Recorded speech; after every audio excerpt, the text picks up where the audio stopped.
feel like my mom, she instilled a lot of worship, worship and praise inside of us. But as far as being inside of the church, it wasn't as consistent as, we would have thought it would be.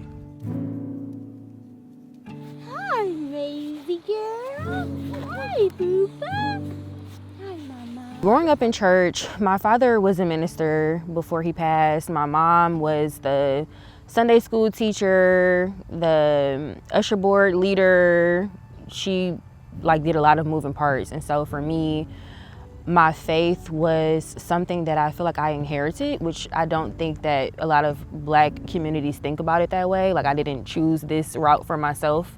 It was something that I was just brought up in. And so I feel like within my childhood, I was deeply rooted in the traditional church setting. And so that was my day to day, week to week.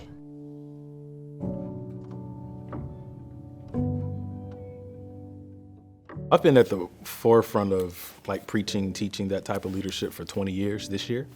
I'm a pastor for 10, and in ministry, maybe the last 30 years, music, choirs, directing, that sort of thing.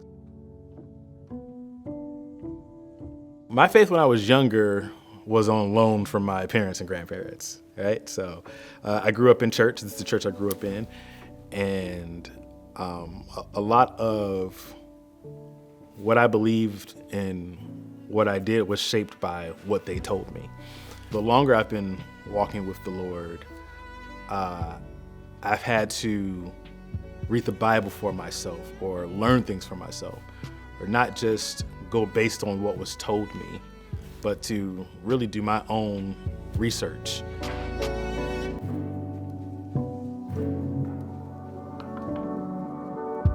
I grew up on the west side of Detroit with my 3 sisters, my mom and my dad. I was homeschooled.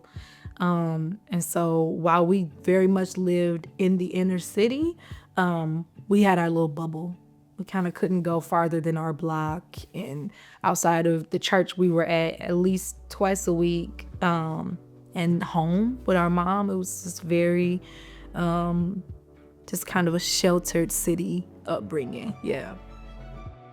My faith when I was younger, I think, was just a reflection of my environment. Your mom and your dad have this belief system. They take you to Bible study on Wednesdays as a reflection of that belief system.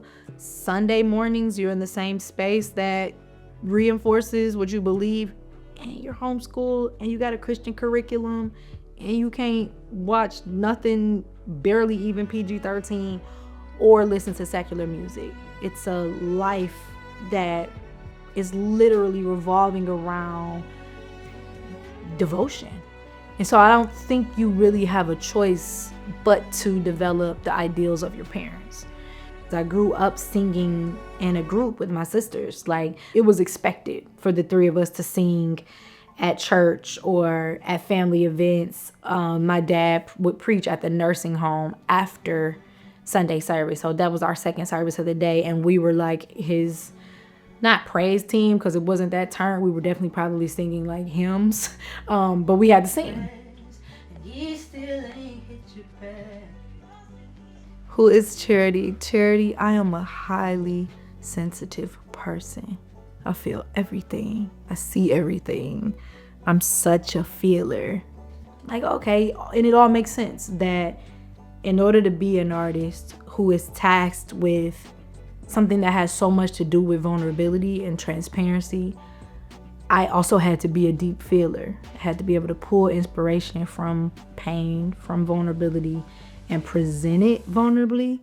So I think God made me to do that. And it's a lot that comes along with that for me emotionally, though. I'm intense. I'm not nonchalant even a little bit. I care about everything. And I don't want anything more than to be able to, with my life, the time that I have, perform for people. So I'm really, really happy to be here today. These are my favorite kind of shows. It's very up close and personal. I'm really grateful for everyone who came out. Pass the tissue, I got daddy issues. I won't be accustomed to unreality. Sometimes the morning clips the sun. to think that he's the right one.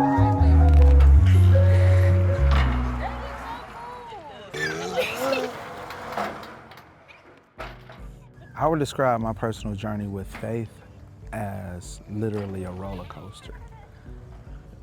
And the reason I speak on it being a roller coaster is because there's been times where I felt like, it's not real, it's a bunch of malarkey, or, I just wasn't as believing, because I've went through my trials in life, So I feel like a lot of the things that I went through in life kind of pulled me away.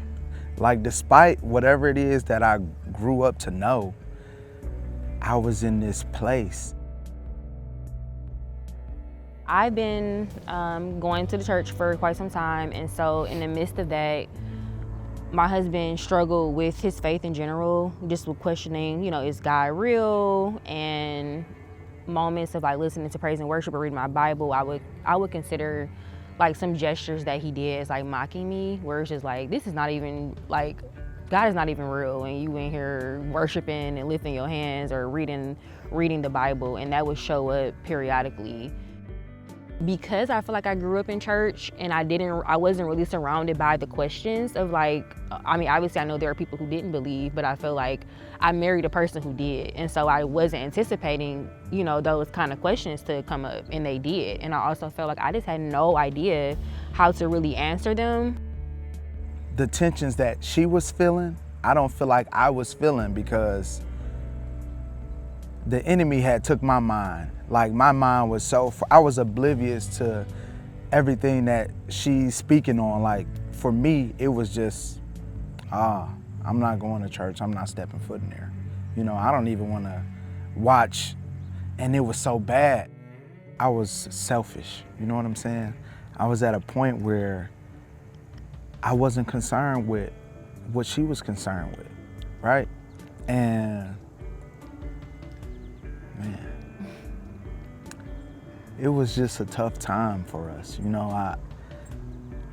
So I can't say how I supported her outside of financially, I'm not gonna sit here and make it seem as if I just wasn't present, but we had conversations, but the depth of those conversations, it wasn't there at all.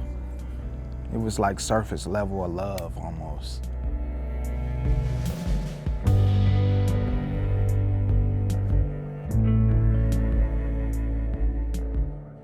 As I got older, though, and your parents become human, I did go to college. So I went to TSU, I went to a HBCU, where I was able to be exposed to so many different kinds of people and belief systems. And you build relationships with people who don't see it how you do.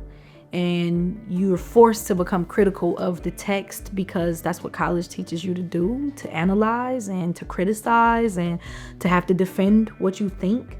And so I think faith, it doesn't unravel, but it certainly loosens up a bit for people who have experiences like mine. I kind of overcorrected in response to the ways that the church could be toxic. I think I overcorrected and threw the baby out with the bathwater. I had a minor deconstruction crisis in seminary, where I was still a person of faith, but I started to question a whole lot of things that were just told me. I experienced a lot of death, tragic death of members, sudden passing of members, young members, people younger than me. That whole journey really left me numb for a long time.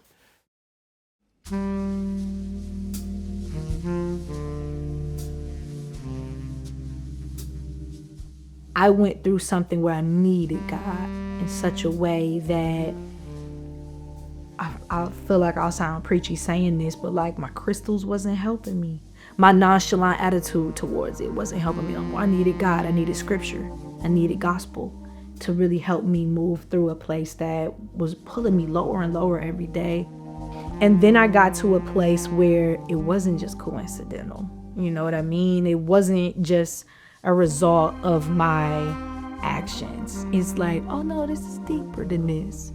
And so it was a combination of like seeking information, divine information, and also just asking other people to pray for me. I was like, I'm screwed. I can't pray for myself. Me calling my mom, I need you to pray.